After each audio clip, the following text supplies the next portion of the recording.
Before we get into the video, could everyone please subscribe to my Endless Diary Tales channel? Thank you so much. On Valentine's Day, my husband's mistress asked me to babysit for her while she went on a date with him. I thoughtfully arranged the venue and restaurant for their date. They happily went off, blissfully unaware that the restaurant would turn into fireworks that night with Valentine's Day around the corner. I asked Bob about his plans. He coldly replied he had something going on and wouldn't be back. He said he got dressed and headed out. I knew he wasn't leaving for work but to see Amy. I also knew he'd spend Valentine's Day with her, especially since their child was about to turn 2 months old. I smiled and said, "That's okay, take care." Bob gave me a surprised look, not quite understanding how I could still smile since I knew he had a child outside our marriage. A year ago, he had secretly started a family with his true love, Amy, who quickly got pregnant and had a son. Bob had hidden it well, and I remained clueless until Amy, confident in having had a son, revealed it to me. In my past life, after finding out, I was furious and caused a huge scene with Bob, wanting to divorce him. Due to business ties between our families, he refused, turning our divorce into a drawn-out battle. Meanwhile, Amy kept provoking me. She once asked to meet up, telling me she enjoyed spending Bob's money on houses, cars, and jewelry without the responsibilities of a wife, and Timmy would still inherit as a legitimate child. Meanwhile, I had to care for the family and didn't even have access to the money. Why hold on to the position? Amy's words left me speechless.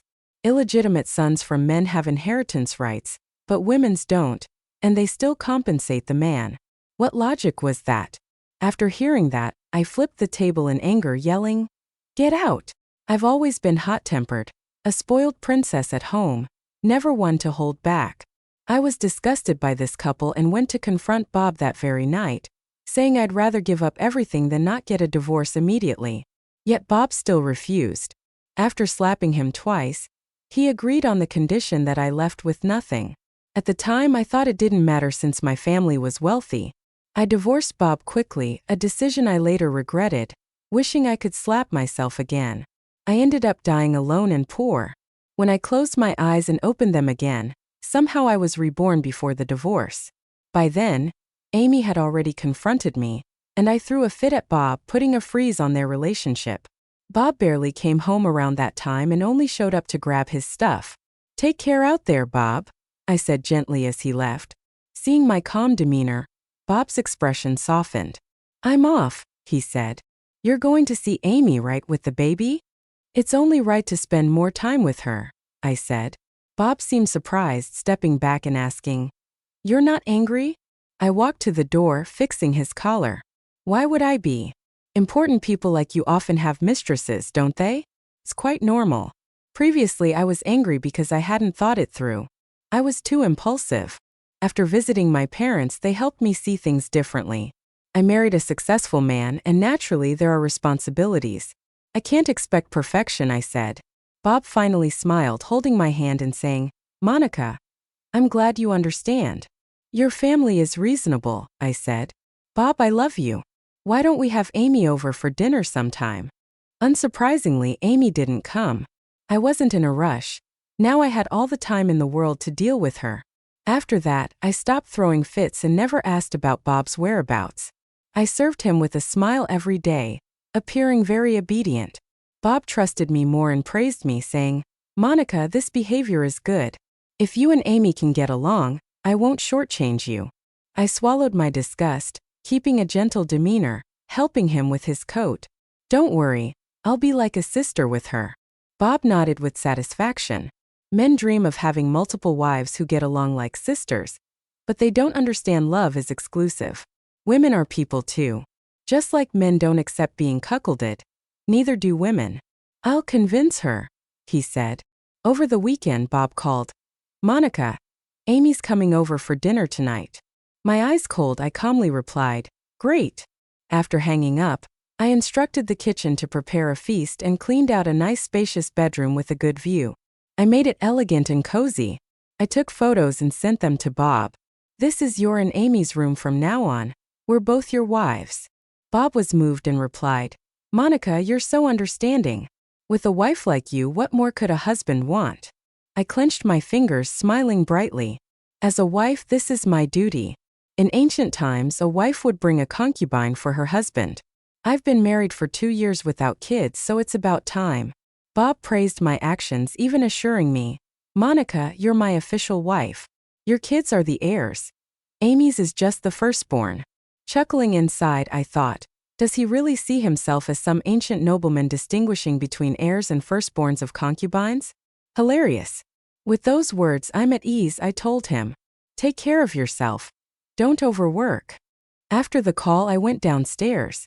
I knew Amy had planted a spy in the villa, a housekeeper whom I'd always befriended, never guessing she'd been bought off. Downstairs, I deliberately chatted with the housekeeper, even playing Bob's voice message for her. I doubted Amy would remain indifferent to the distinction between heir and firstborn. If Bob had such notions, future inheritance distribution would differ. A woman like her with youthful looks might claim it's true love but ultimately aims for money. That evening, Bob brought Amy home, and we had a cheerful dinner with Bob present. Amy and I acted like long-lost sisters, getting along so well.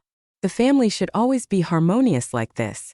Bob was very pleased with our performance. After dinner, Bob went to his study to work. Amy and I sat in silence in the living room, only the TV making noise. Eventually, Amy said calmly, Monica, I didn't know you were so magnanimous. I said calmly, as a wife, I should be magnanimous. Men tend to like young and beautiful women. After a couple of years, when the novelty wears off and Bob likes another woman, I'll still be gracious about it. Amy, fresh out of college, became Bob's assistant, scheming to get into Bob's bed, eventually becoming his mistress. Monica is really generous. I looked Amy in the eyes and said, when there's one, there'll be another. How could a man of such a big family only have 2 women? Amy's face changed slightly, then she sneered. Though you pretend to be generous, inside you're burning with hatred. You're trying to use your generosity to keep Bob's heart and hold your position as his wife. It's pathetic. I raised my eyebrows. But if I don't step down as the main wife, what do you count as? Amy's face darkened. That night, Amy clung to Bob, refusing to let him speak to me. At bedtime, Amy pulled Bob into the new room I had set up for them and made a scene all night, deliberately provoking me. I still didn't get angry and calmly sent them off. The next day, Bob praised my gracious gesture. Unwilling to yield, Amy came over to the villa with Timmy in her arms. As she played with Timmy, she smiled at me. Monica, all things are superficial. Having a son is what really matters, right? I didn't reply. Finally, she got cocky and said, Valentine's Day is coming up. Since you're so generous, why not watch Timmy for me that day? I want to go on a date with Bob. She was pushing me, trying to make me lose it, hoping I'd ask for a divorce. I secretly clenched my fist and said coldly, sure. At the same time, a wicked idea popped into my head. I want those 2 scumbags gone. In my past life, there was a news report on Valentine's Day. Someone set a bomb at the Garden restaurant in Sea City. When the fireworks went off, boom, the place would get blown to bits. If I could trick those 2 into dining there, it would solve them forever. I suppressed my anger and smiled. All right, as long as you dare to leave Timmy with me. Why wouldn't I dare? Amy raised her eyebrow. I'll even hand Timmy over to you right in front of Bob. The implication being if anything happened to Timmy, I'd be held responsible, right? I smiled back. If you're bold enough to hand him over, I'm bold enough to take him. In a cozy cafe with only a few patrons, I sat with a man in a secluded corner, the light above casting a warm glow. The man pulled out a USB drive from his pocket and handed it to me solemnly. Everything's in here. I took it and slipped it into my bag. The man also took out a stack of photos from a folder. It showed a man shaking hands with someone else, both grinning smugly. Just as you suspected, Nikki is indeed making secret deals with McCorp people. Last time you told me to wait at the hotel, and sure enough we got their photos, the man said. Nikki is leaking financial secrets to McCorp, and is doing everything to persuade the chairman to accept the Tourism City project. Expressionless, I flipped through the photos and nodded. Great job. I'll transfer the remaining $100,000 to you. Thanks. After leaving the cafe, I drove straight home. In my last life, our family went bankrupt, burdened with debts all because of my Uncle Nicky's betrayal. Nikki colluded with MCorp to seize our assets and forced us to take over the heavily landmined Tourism City project. The Tourism City project was worth $5 billion, and if anything went wrong, it would be catastrophic. It was precisely the Tourism City project that dragged our family down in the previous life. After the bankruptcy, Bob used to drive by and taunt me, "Monica, look at yourself. Why did you insist on divorcing me?" He always resented my insistence on divorce and hated that I slapped him, wounding his pride, so he constantly pestered me. After the Sim family's bankruptcy, I still remember us struggling to make ends meet, selling barbecue by the roadside. Bob would bring Amy to the stand and insisted that I drink with them. Amy, smiling sweetly, would say, "Monica, get me a Coke." "Monica, how could you bring me a warm one?" "Monica, I've changed my mind. I want a cold one." Later, Bob made me drink, saying he'd give me $500 if I drank 5 beers. $500? I used to not bother picking it off the ground, but for money I really did drink those 5 beers. Then I reached out, I drank them. "Where's my 500? Bob blandly replied, "Is that how you speak to customers?" Amy giggled next to him. "Monica, remember your place. You're not my wife anymore. If you want money, bow and say thank you." I trembled with anger, but I knew if I didn't do as they said, they'd surely find other ways to torture me. So I bowed my head to Bob in humiliation. "Thank you, Bob." Bob searched his pockets. "No cash. I have some." Amy jumped from his side, pulling out 5 bills from a Chanel bag and throwing them on the ground. As I reached out to take them, they both laughed together, thoroughly amused. The sickening feeling swelled up inside me. I quickly parked my car to calm down before driving home again. Once reborn, the first thing I did was inform my dad about Nikki's betrayal, but he trusted Nikki too much and scolded me. Helpless, I secretly hired a private investigator to look into Nikki's connections, hoping to gather solid evidence. Half an hour later, I got home. "Monica, you're back." My brother Raymond looked surprised in the spacious villa. "I need to talk to Dad," I said. "Where is he?" "In the study," my brother replied. I hurried to the study. My dad looked up confused. "Monica, you're home." I shut the oak door and laid the photos on the desk. "Dad, Nikki is secretly in contact with M Group." The CEO of M Group was a fierce competitor against my dad. Seeing the photos, my dad's face changed slightly. I took out the USB drive, plugged it into the computer. Inside were the negatives of the photos and some recordings. The evidence was undeniable. I said, "Dad, please don't take the Tourism City project." My dad was silent for a long time, then smiled bitterly. "It's already done." When I returned to Bob's house, it was already 9 p.m. I sat on the single chair by the large window, lost in thought. The rain outside pitter-pattered softly, and Bob still hadn't come home. The empty house was eerily silent. Marriage is supposed to mean support and warmth from each other. So why, after getting married, do I feel more lonely, more cold? Bob was my high school classmate and someone I had a crush on in my youth. That spring, when the flowers were blooming, he walked under the cherry blossom tree in his jersey, holding a basketball. With a glance back, his eyes seemed to shine with the light of spring, making my heart flutter. When I returned from studying abroad and learned he was my betrothed, I didn't hesitate to agree. We had a time when we politely respected each other, had a brief passionate romance like usual couples, and then quickly moved into marriage. But soon after, he suddenly had another woman. Back in my bedroom, I took out my secret box. Inside was an old photo of that boy. I traced my fingers over it. The boy in the picture flashed a peace sign with a radiant smile, showing small white teeth, pure in his youth. Who would have thought that over a decade later, he would turn into a stubborn, arrogant, disgusting man who makes you want to throw up? Or maybe what I once admired was just an illusion from those youthful days, never really him. I picked up the picture and ripped it into pieces, tossing them out the window without a second thought, watching the paper shreds fall into the rain. I picked up my phone and called Bob. "Bob, are you interested in the Cultural Tourism City project?" With my enthusiastic pitch, Bob seemed slightly interested. When I wanted to chat more, a delicate voice chirped through the phone. "Oh, it's Monica again. Monica, it's late. Don't bother us." Gripping my phone tightly, Bob's voice came in. "We're discussing business." "What business could you possibly have with Monica?" She's not having kids or working, so what is there to talk about? Amy chimed in. Right, Monica? I paused before asking Bob. Do you agree with her? He didn't answer. Amy's voice got louder. Bob, I'll get jealous if you touch me tonight. Okay, whatever you want. Bob soothed her like a child and told me. Monica, Amy is young, just a kid. Don't take it to heart. Young? Sure, I'm almost 30, but Amy is 24. That's an adult, not some kid. Yet he wants me to indulge her. Got it. Don't worry, I'll let it go, I said over the phone. Be with her then. She doesn't want you on the phone. Discuss it tomorrow. Amy whined. I want you to be with me. Bob seemed caught, telling me, let's talk tomorrow. If it were my past self, I'd be crying by now, but I sweetly said, all right, while she gets a cozy little place with you, I want one for myself too. Bob blurted out, I'll take you shopping tomorrow. Thanks, I replied cheerfully, hanging up with a smug smile.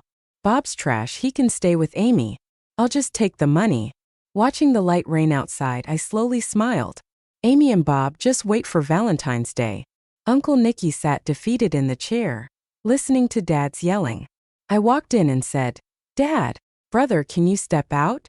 I want to talk to Uncle alone. Monica, say something for me. Uncle didn't mean it, Nicky cried, covering his face. Your dad insists on sending me to jail. I don't want to go to prison. Monica, I patted his shoulder. Uncle, I'm here to help. Nicky immediately uncovered his face, looking up at me. Really? Yes, I smiled, but you need to do something for us. What? He asked. Use the way you fooled my dad to trick Bob. Nicky was dumbfounded, stammering. Trick Bob? Yes, I stood behind him, whispering in his ear. You're close with people from the M Group. They trust you. The M Group wants to offload the cultural tourism city to make money. They don't care whose pocket it comes from. The project hasn't officially started yet. Once Bob joins, we can freely exit. Although the Sim family has taken over the cultural tourism city project, the paperwork is complex. As soon as we find someone to take over, a quick exit might cost some penalty fees but won't lead to bankruptcy. But Nicky asked incredulously, isn't Bob your husband? He's not my husband, I chuckled. He's Amy's husband. Back at Bob's place, I was surprised to see he was home. Monica, was everything okay last night? He politely asked. When I first learned about him and Amy, I went ballistic. Bob despised me back then and wouldn't speak to me. So gently, he came back after a slight spat with Amy to check on me. It seems my submissive acts in recent days have paid off. No biggie. I shook my head. Amy is young and frank. I understand, to which he replied, glad you get it. Bob, I understand, but that doesn't mean it doesn't hurt, I said, feeling aggrieved. I keep being the bigger person, but she repeatedly provokes me. It's frustrating. I teared up, acting. It's not that hard. Bob had noticed my changes lately, knew Amy was at fault and comforted me. You've worked hard despite his attempts. I didn't relent. I reminded him she has a little nest while I don't. All right, I'll take you house hunting, Bob conceded, much to my delight. A man's guilt doesn't last long, so I seized the moment. We went to a luxury residence and picked out a mansion worth over 10 million. I insisted it be in my mom's name as a gift, not mine. Bob hesitated, and I argued we're legally married, so you're partially buying it for yourself. How is that gifting me? What you gave Amy, now that's a complete gift. I have to have what Amy got. Bob didn't want to lose face in public and had plans with the cultural tourism city money, so he agreed. I called my mom, we sealed the deal on the house. Afterward, I dragged Bob to a luxury store, indulging in lavish spending. The old me was prideful, determined to assert independence, refusing to ask Bob for anything. Now I know how foolish that was. If you don't spend a man's money, some other woman will. With my mom there, Bob was embarrassed to protest and paid up. I bought several luxury bags, diamonds worth hundreds of thousands, jade bracelets worth tens of thousands, and a jade Buddha for my mom for 10 grand.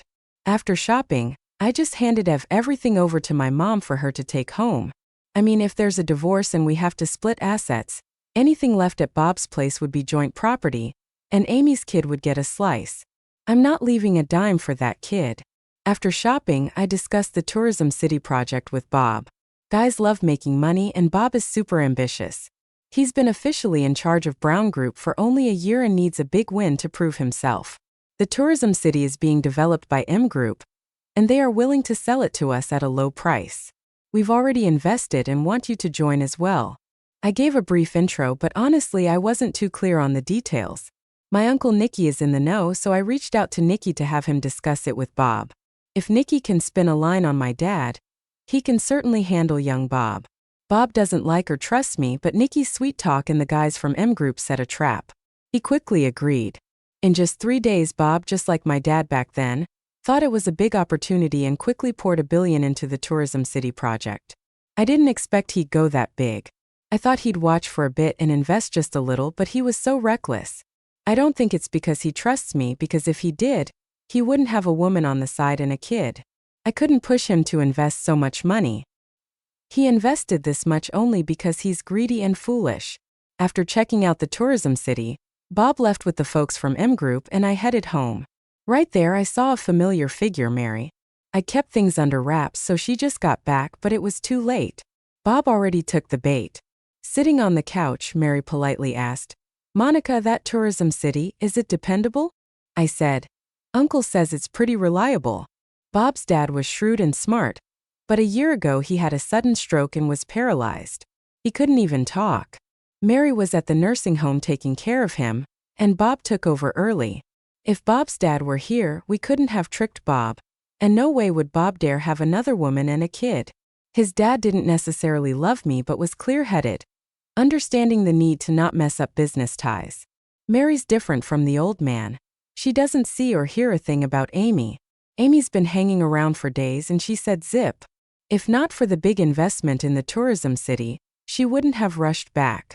I remember her warning me in my past life. If you can't have kids, does our family end? No matter what Amy did, she gave us our first grandson, and you've got to put up with it. I didn't want to put up with it then, and I won't now. While I was chatting with Mary, Amy suddenly walked in with Timmy calling out, "Mom!" Mary stood up beaming and went over saying, "Amy, here, let me hold the big grandson." What a good boy. One naturally calling her mom, the other naturally responding.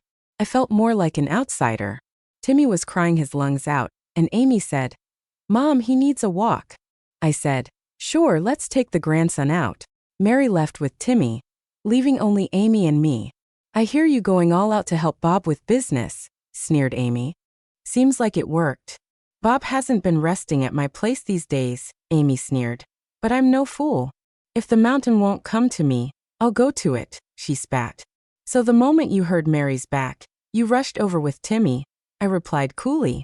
"You have your tricks and I have my bridges," Amy said smugly.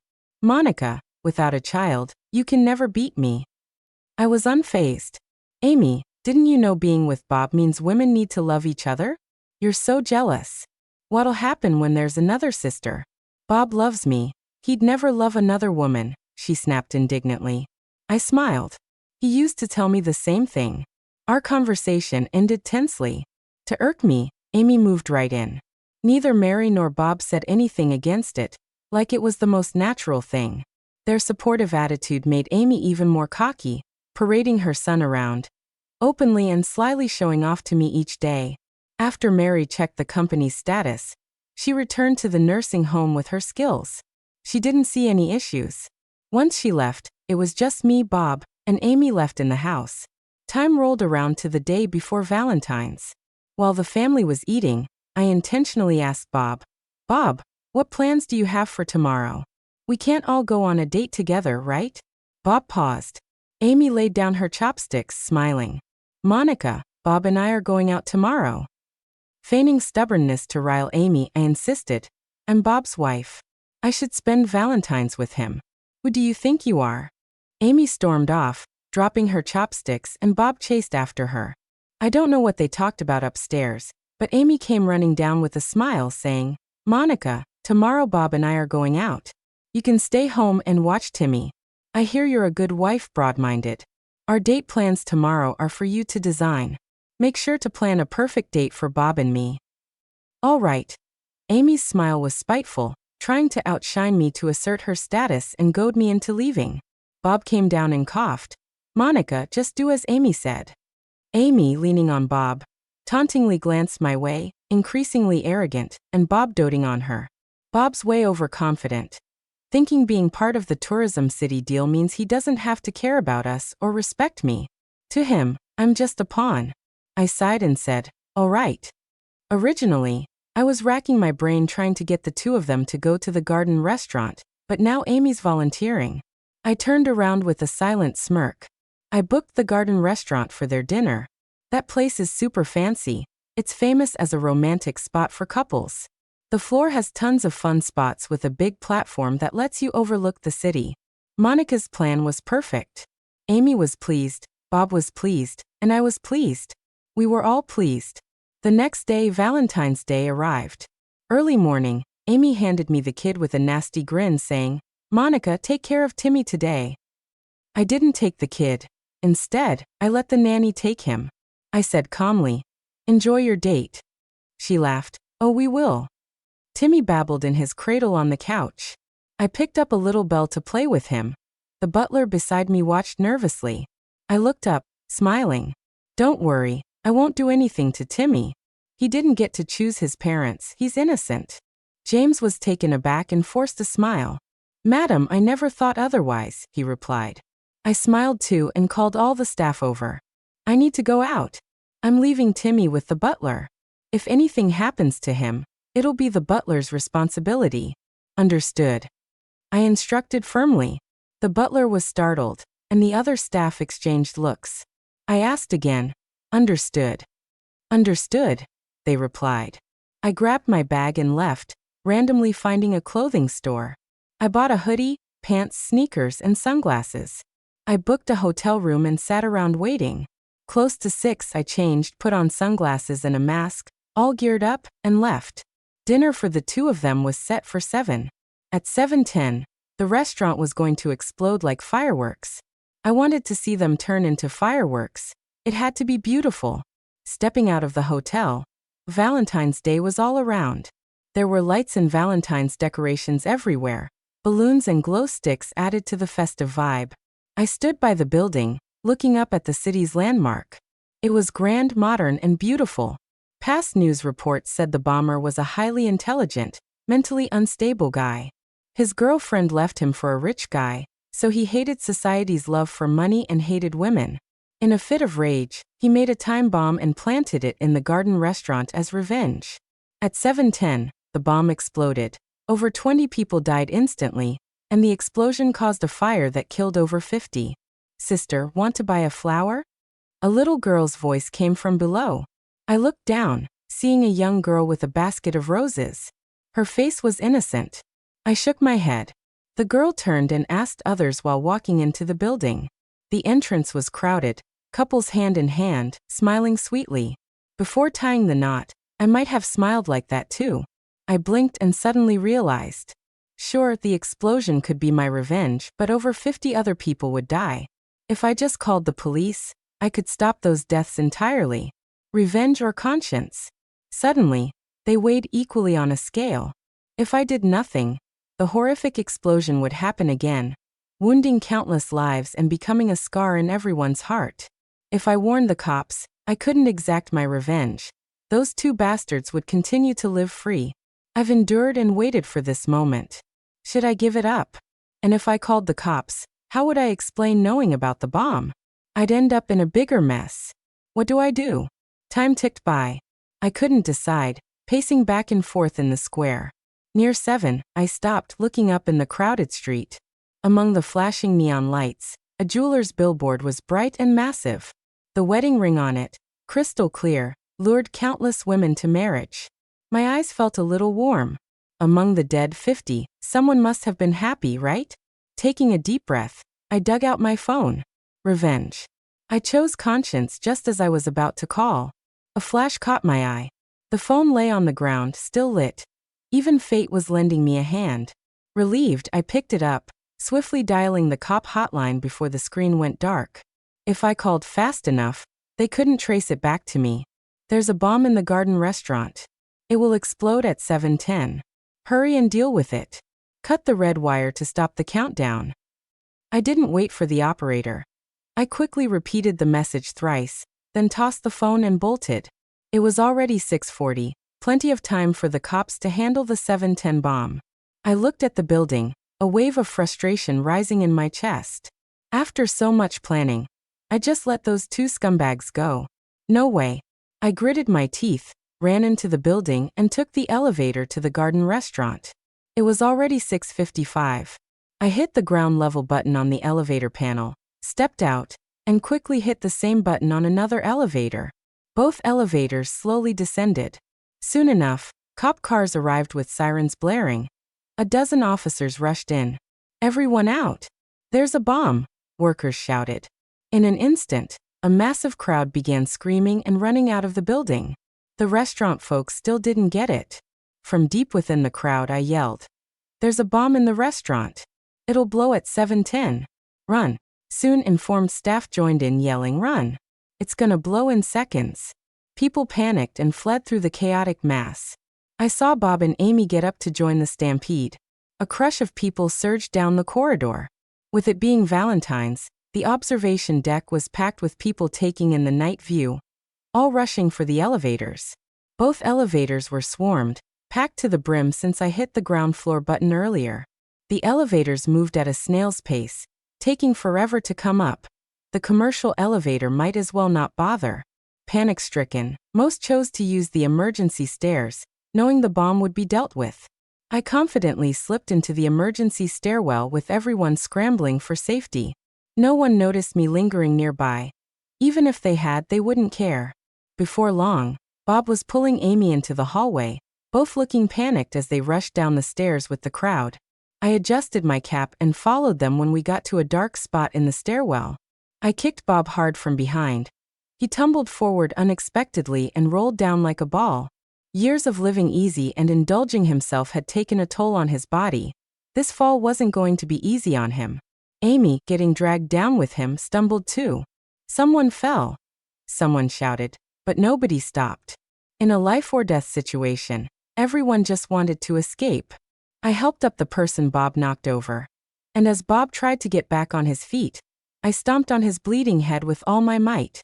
In the chaos, his weak cries disappeared beneath the trampling feet of numerous people rushing over him.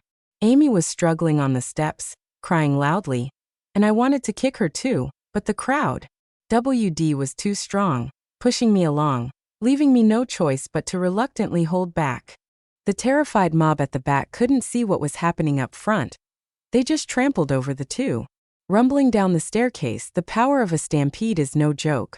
I pulled up my hoodie, mission accomplished, and quietly returned to the hotel, changed my clothes, and headed to my parents' house, avoiding Bob's place altogether that night.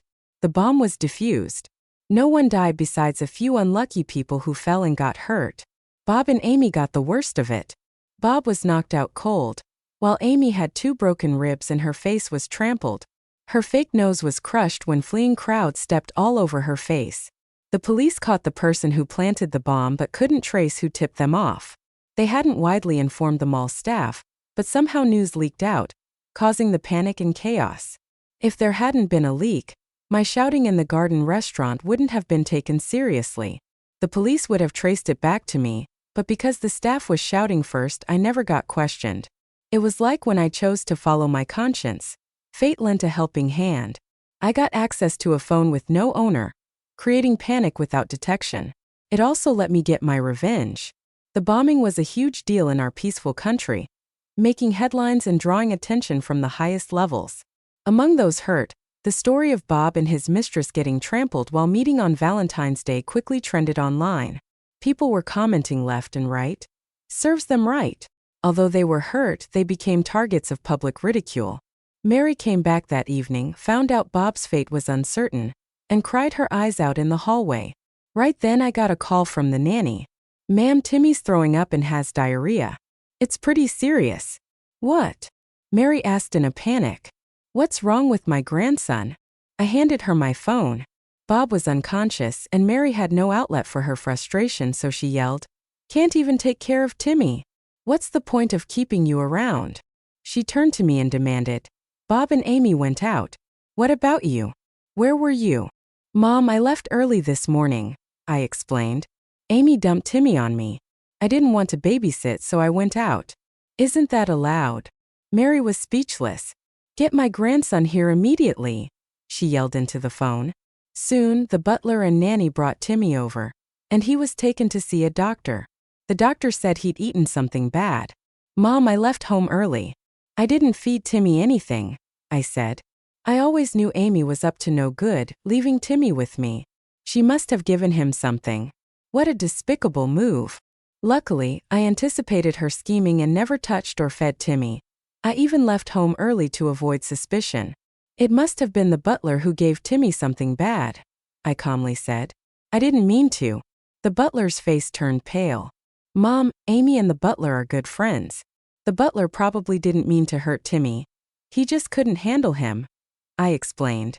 Mary grabbed the butler's hair, slapping her several times, and yelled, "Can't even care for a child, useless.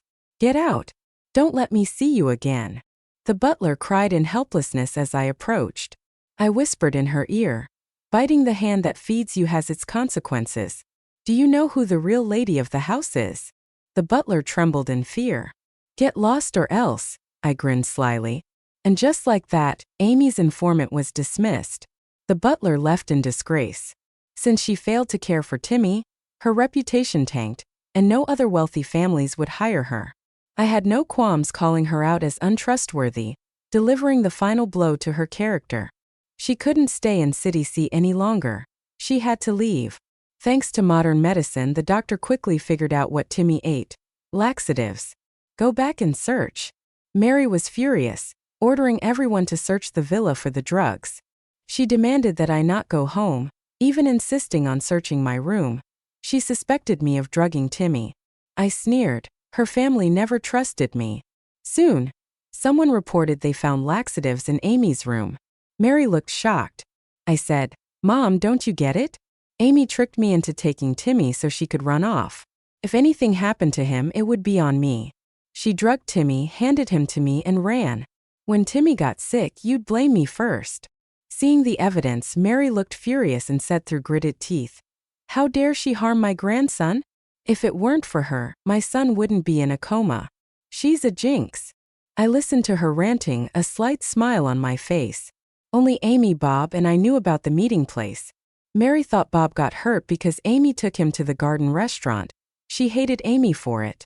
I wasn't going to explain. Mary, ruthless as ever, ordered Amy's things to be thrown out, selling the valuable stuff and tossing the rest. As soon as Amy woke up from surgery, Mary stood coldly in front of her and said, "Give me the keys." "What keys?" Amy stammered. "Your house keys. Give them to me," Mary said coldly. Amy, a bit intimidated and unaware of the situation, reluctantly handed them over. Mary gave the keys to me, saying, "Go to her house, take everything. This is my order. Once Bob wakes up, let him take back the house. And if he refuses," Mary glanced at Amy, "I'll support you in taking it to court." After dealing with Amy, Mary left without another glance, heading back to be by Bob's side. "No." Amy jumped out of bed, pulling at her wound and screaming in pain. "You can't do this." I laughed. "Amy, the law supports the wife in reclaiming shared property. Is this why you kept provoking me, trying to force a divorce? You were scared that day would come, that you'd lose everything, weren't you?" The hospital room felt empty. Just me and Amy. "You're ruining me," Amy cried. "You knew about the bomb and set us up." I raised an eyebrow. "Amy, you asked me to plan your date. You okayed the place. Don't blame me." I approached her, speaking softly. "The universe is on my side. What can I do?" "You," Amy cursed. "Ian unchanged," I replied. "You wreck families, drug your own Timmy to frame me. Look at yourself now." I finally offered a kind, "Amy, you might want to check your nose." I walked out while she screamed, realizing her nose was ruined according to Mary's orders. I had people move Amy's stuff to my place. In my past life, I knew I could reclaim property. But with Bob and Mary backing her, I was powerless. Now, Amy's downfall was largely thanks to Mary's willingness to deal with her. Amy lay unable to move, with her nose broken and ruined. The house was the least of her worries as she screamed for plastic surgery. Nobody paid her any mind. With Bob unconscious, the company was in chaos. Needing a leader, Mary hurried back to stabilize things. The cultural tourism project was massive. Meeting a manager, Mary stretched thin, chose family over others. Being Bob's wife, I was the logical choice for the project. Monica, the tourism project is in your hands, Mary said to me earnestly. When Bob wakes up, I want you two to have a child together. Your child would be the legitimate heir, unlike Amy. Don't worry, your position is secure. I pursed my lips and replied, Mom, don't worry. I'll handle it well. Now that I was in charge, things would be easier to manage. 2 weeks later, Bob finally woke up and moved to a regular room. He had no idea things had changed. I approached his bed, tossed him a stack of papers and said coldly, Bob, let's divorce. Bob was baffled, holding the divorce papers. What's going on? Divorce. No, Bob frowned. Monica, don't be ridiculous. You used to be so sensible. Sensible, I said. I've had enough. How have you treated me? I pushed for divorce, and despite his pleas, I was firm. Bob was furious. Monica, I'm still recovering. How can you do this to me? Bob demanded. What about Amy? How is she? You only care about Amy.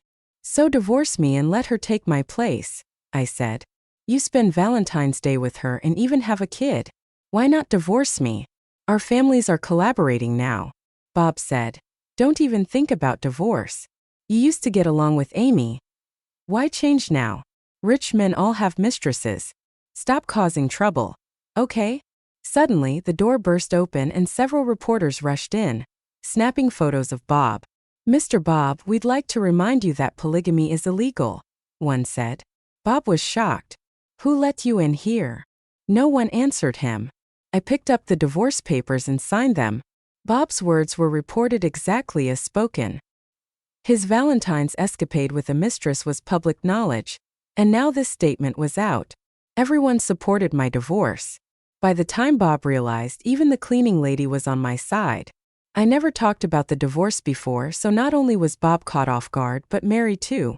But I was ready for it, and there was nothing she could do to stop me. Mary naturally kicked me out of the company and took away my role as the head of the Cultural and Tourism Project, trying to teach me a lesson. I left calmly.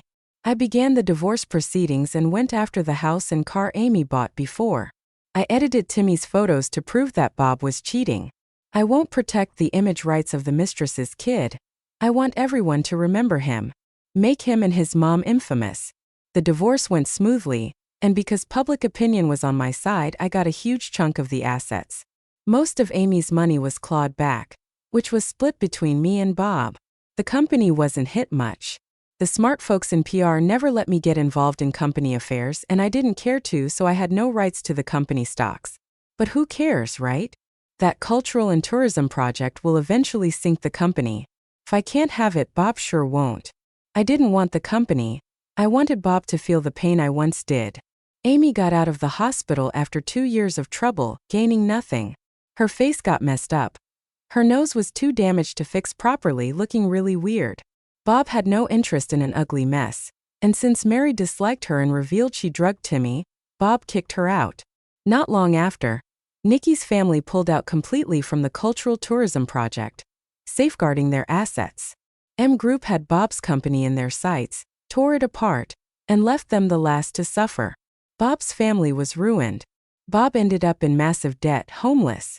Mary had made a big donation to the nursing home before, and they promised to take care of her. She lived her later years peacefully there with Bob's father, but they couldn't help Bob get back on his feet or pay off the debt. Bob struggled to find work with Timmy in tow. Before long, he found Timmy a hassle and tossed him back to Amy. Amy didn't want Timmy. She believed she could snag another rich guy if she got her face fixed, and Timmy would only weigh her down. So she refused. The once grandson of the Bob family was unwanted. Bob finally went to Amy's hometown, dropped Timmy off on her parents in the county, and left. Amy left Timmy there with no concern. Timmy's unfortunate birth led to his miserable fate. I didn't plan to kick Bob and Amy when they were down during the explosion incident. I chose to follow my conscience. Later, I realized that revenge wasn't life's goal. Getting back at a cheater wasn't the ultimate aim. Living happily and better was what truly mattered. Hate was just a small interlude in life. I started getting involved in company affairs, worked hard, and soon became a well-praised woman in business. At a family celebration, my brother praised me. "Monica, how did you get so good?" "Oh, it's nothing," I said modestly. Dad chimed in. "Monica is not just capable, the key is her perseverance. She always sticks to her principles, which is why she succeeded." I sipped on my champagne and smiled subtly. Years of pain shaped my character and taught me patience beyond the ordinary, honing my ability to read people. During the explosion, fate forced a choice on me, affirming my resolve that having beliefs and principles is crucial. Only then could I remain steadfast and fearless in business. Marriage is no longer a necessity for me. Maybe I'll meet someone special and get married again, but next time I'll be way more careful.